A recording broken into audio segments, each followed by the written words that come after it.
welcome to Seen Through Glass. Welcome to Bulgaria and a BMW X6M, which has very kindly been lent to me by M Car Sofia. Now, I will admit I've had a checkered past with BMWs. I used to own a 330i when I was a young man. I then was very mean about the current generation M3 and M4, but in recent months, maybe even over the last year, I've started to really like the new BMW design language. And most of you will know that I'm a big SUV fan, and this new-ish X6M is the sort of top of the range when it comes to BMW's performance SUVs. Check this out. Whoa! This car is nearly brand new, so once again, thank you to M Car Sofia for giving it to me. It's not even broken in yet. In fact, I'm 40 kilometers away from the break-in marker, which is 2,000 kilometers. But it's been a fantastic weapon so far. I'm on the southeast coast of Bulgaria, near a town called Sozopol, which I think I've pronounced fantastically. Today I'm headed to a sort of beach club, beach vibe, just to sort of chill out and explore. So after I've had a very nice time lying around on the beach and showing well, that was rude. Sorry, I couldn't hold it. After I've showed you the lovely cocktails that are available at Perla, we'll get back into the X6M and I'll talk to you about it in a bit more detail. But anyway, for now, onwards with our exploration of Bulgaria.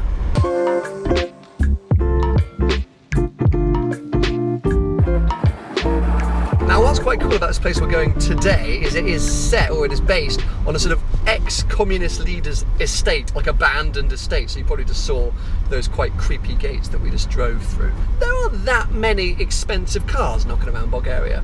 This is a £100,000 SUV.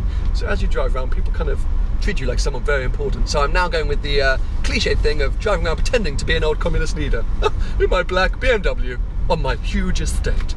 Do I fit in? Not sure I do, but anyway. A few minutes later. Against everything I just said, here is a G-Wagon, a 997 Turbo, and an X5 M50D. So yeah, they definitely do have expensive cars here in Bulgaria.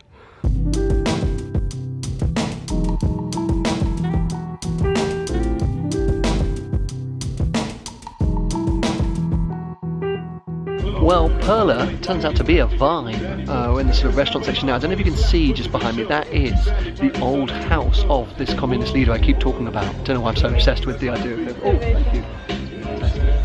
Thank you very much. Haven't learned thank you in Bulgarian yet. I think it's merci, but I don't say it very well. I keep getting judged. But yes, anyway, food, that's his old house, and then beach.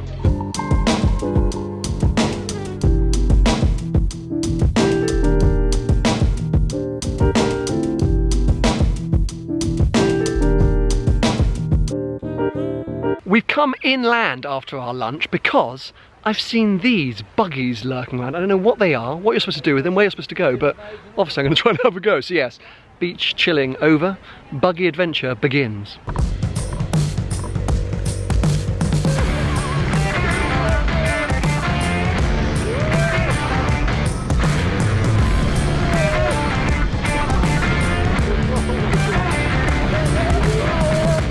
I know this was supposed to be an X6 review, but this is more fun.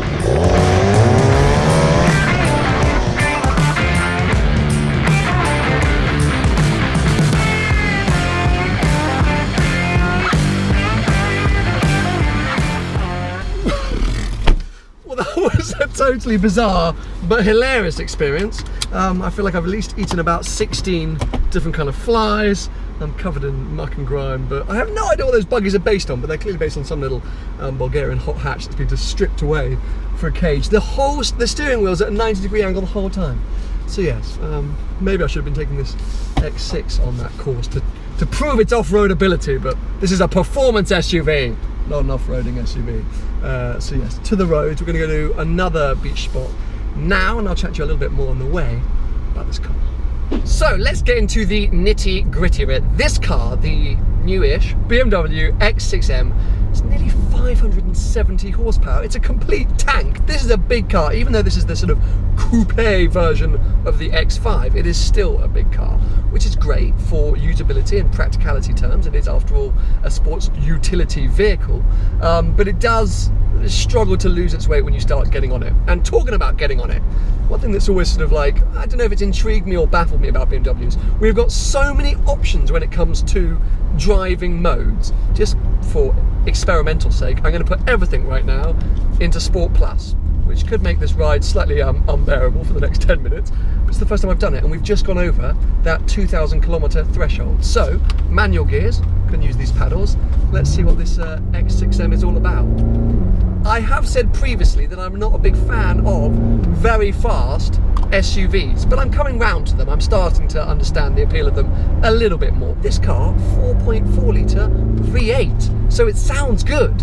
With all modern cars, I never know how much of the sound is authentic and how much of it is dialed up inside the car, but when it's a V8, who cares? And can I just say, I'm really not revving this thing out. It revs to around, I think, 7.5 or 7,000 RPM. I'm shifting at 4 or 5 because you pick up speed so quickly.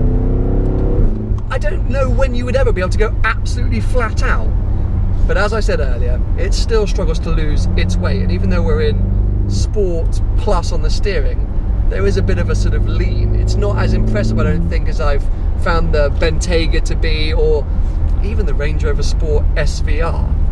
And you know, BMWs are supposed to be all about their handling dynamics, aren't they? So, considering this is their most sporty or performance-focused SUV, I don't know. But all in all, I've been very impressed by this thing. Fuel hasn't been fantastic, but again, what can you expect from a big 4-litre V8? But everything else in here is great. I've got carbon fibre in the interior, I've got a nice load of tech and equipment. Actually, I'll tell you what, we'll pull over at the next location and I'll show you this interior and all the little gizmos that I've got in here. You have to forgive how dirty this car is. I have had it for about 3 or 4 days and I've driven it all the way here from Sofia, which is, actually I don't know how many kilometers, but 500 or 600 or so. So yeah, the car is filthy, but I want to show you inside, as I mentioned a second ago, because this is a £100,000 car, well, just under, around 95,000. So I think you expect certain levels of quality, and when you're considering we're going up against Range Rover Sports, Porsche Cayenne turbos, Mercedes GLE 63s, yeah, it's just worth checking out. So first things I'll say is it does feel premium. There's lots of nice leather pretty much everywhere. We've got the carbon fibre in here as well. Lots of very BMW features. One of my big sort of gripes with BMWs over recent years is that they haven't really updated much of the layout, which I guess you could say is nice. They sort of run a similar theme across their cars, make them very identifiable, but I always say it's a bit aggravating. They need to push the design language forward. Anyway, I'm going to turn on with the start-stop button here, just the ignition, because it is baking hot in Bulgaria and I need some of that aircon. Now this I actually really like, is the entire sort of infotainment system. Let me just turn the fan down, otherwise the audio is very bad. It's all controlled here by this kind of central unit. By the way, very nice place for me to leave my key. I have no idea if that's what it's supposed to be used for, but I use it that way. So yeah, various buttons, and then of course a big main dial switch. I just quite like the layout. It's relatively easy to use. I've had my girlfriend in here and my girlfriend's parents, and everyone can kind of get to grips with it pretty quickly. The navigation again is really good. We've used it to find some pretty random places here in Bulgaria so that I can do some sightseeing, and it's always been able to find places. My vehicles, where you can set up those M drive buttons that I already mentioned. Lots of different, there's so many different things you can set up in a BMW. But yes, infotainment is good. You've then got additional air conditioning settings down here. This has got the cooling seats, which is really nice. The ventilating seats basically blows cool air up your bum. So it depends if you like that or not, but it's worked well when the heat is high. Steering wheel, nice, sort of chunky. I'm sat rather close to it today. As I say, there's M1, M2 buttons, which are good. Cruise control, pretty traditional. The gear paddles are a little bit puny, but I guess that's to be expected in an SUV.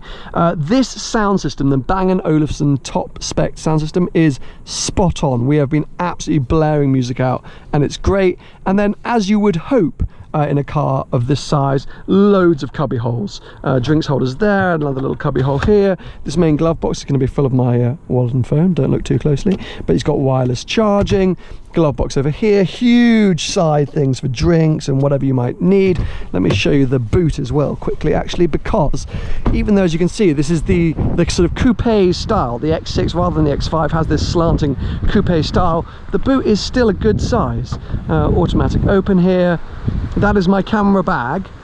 Usually this pulls down as a cover. That shortens the size, makes the size a bit smaller, but if you just push it back, we've had 4 people's worth of luggage in there for a week, so 4 big bags, beach bags and food and everything in there, and it all fitted perfectly. An automatic close. So yes, very impressed by the usability of this car, and I do quite like the way it looks. I think it looks mean enough. It's definitely been fitting in to my sort of mafioso dream out here in Bulgaria, but the beach now beckons, so leave the car here for a bit. I'm going over there.